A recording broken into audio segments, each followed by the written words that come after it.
औज़ुबिल्लाहिमिनश्शैतानिर्रजीम बिस्मिल्लाहिर्रहमानिर्रहीम। Class 12 students, subject physics, higher secondary school अशफोर है। आज का हमारा जो न्यू यूनिट शुरू हो रहा है, electromagnetic induction and alternating current. तो इलेक्ट्रोमैग्नेटिक इंडक्शन को हम एक एग्जांपल के तौर समझ सकते हैं कि इलेक्ट्रोमैग्नेटिक इंडक्शन क्या चीज़ है। तो इलेक्ट्रोमैग्नेटिक इंडक्शन के लिए हम एक एग्जांपल लेने के हम एक कंडक्टर ले लेंगे और एक बार मैग्नेट ले लेंगे।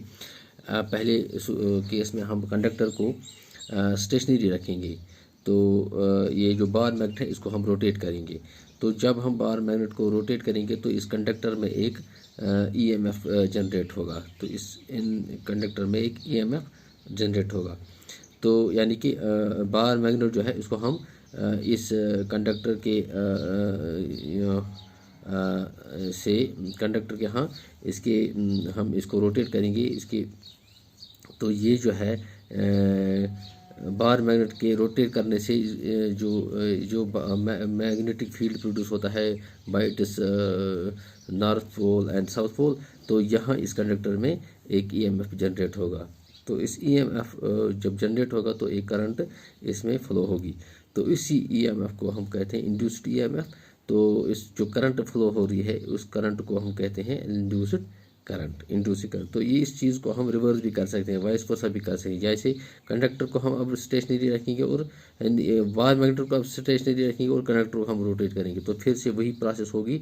यही कि मतलब इसमें कंडक्टर में एक ईएमएफ जनरेट होगा। तो ईएमएफ जनरेट होने से एक करंट पास हो रही है, तो करंट वही ईएमएफ को हम इंड्यूस्ड ईएमएफ या करंट को हम उस प्रोसेस को से जो करंट पास होगी उस करंट को हम इंड्यूस्ड करंट भी बोलते हैं। तो इसके लिए ये जो हमने डेफिनेशन लिखी है, the phenomenon of producing current और EMF by changing the number of magnetic lines of force linked with the conductor is called the electromagnetic induction. या the EMF so produced is called induced EMF and the current so produced is called induced current. तो इसको हम तीन property से हम समझ सकते हैं। एक ये कि ये कंसेप्ट जो है ये माइकल फैराडे और जोसेफ हेनरी ने दिए हैं। तो माइकल फैराडे और जोसेफ हेनरी ने इसकी जो ये कंसेप्ट दिया है, तो इसके लिए एक तीन प्रॉपर्टी हम यूज़ करेंगे। तो तीन प्रॉपर्टी से हम समझ सकते हैं कि ये जो ईएमएफ है कैसे जनरेट होता है इस कंडक्टर में। तो हम एक कंडक्टर ले लेंगे, तो जो ये करंट पास हो रही है कंडक्टर में, तो इस करंट को हम मेजर करते हैं गैल्वेनोमीटर से by the deflection of the needle inside the galvanometer. तो इस कंडक्टर के साथ हम एक गैल्वेनोमीटर को जोड़ देंगे। तो कंडक्टर के साथ गैल्वेनोमीटर जोड़ने के बाद हम एक बार मैग्नेट ले लेंगे, तो उसको इस करंट के नज़दीक हम लाएंगे। तो जो ही हम करंट को इस मैग्नेट को बार मैग्नेट को करंट के कंडक्टर के नज़दीक लाएंगे, यानी कि जिस कंडक्टर के साथ हमने गैल्वेनोमीटर जोड़ दिया है उस कंडक्टर के नज़दीक में लाएंगे, तो जो नीडल है, जो सुई है उसमें जिसमें गैल्वेनोमीटर में, तो उस गैल्वेनोमीटर में जो नीडल है वो डिफ्लेक्ट होगी राइट साइड में।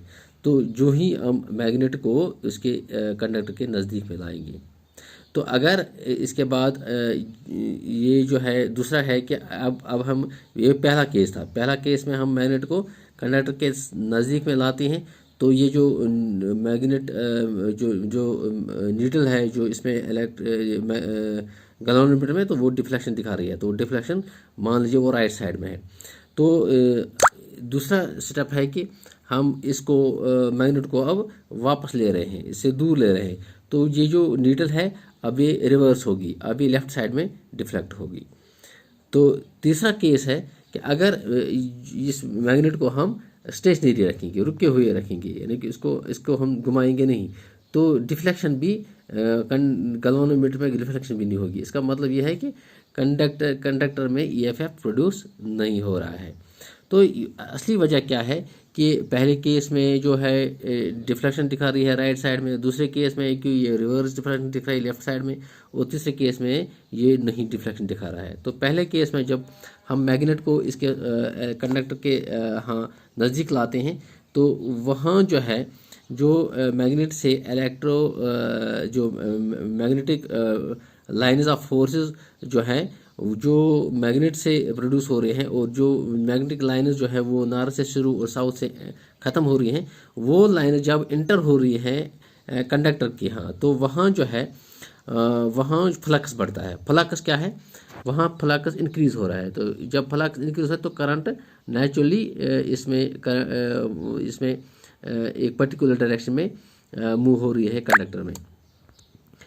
तो जब एक पर्टिकुलर कंडक्टर में डायरेक्शन मूव हो रही, तो ये जो गैल्वेनोमीटर है वो डिफ्लेक्शन दिख रहा है राइट साइड में। तो डिफ्लेक्शन दिखा रहा है राइट साइड में। बच्चों दूसरे पार्ट में हम ये कंटिन्यू करेंगे।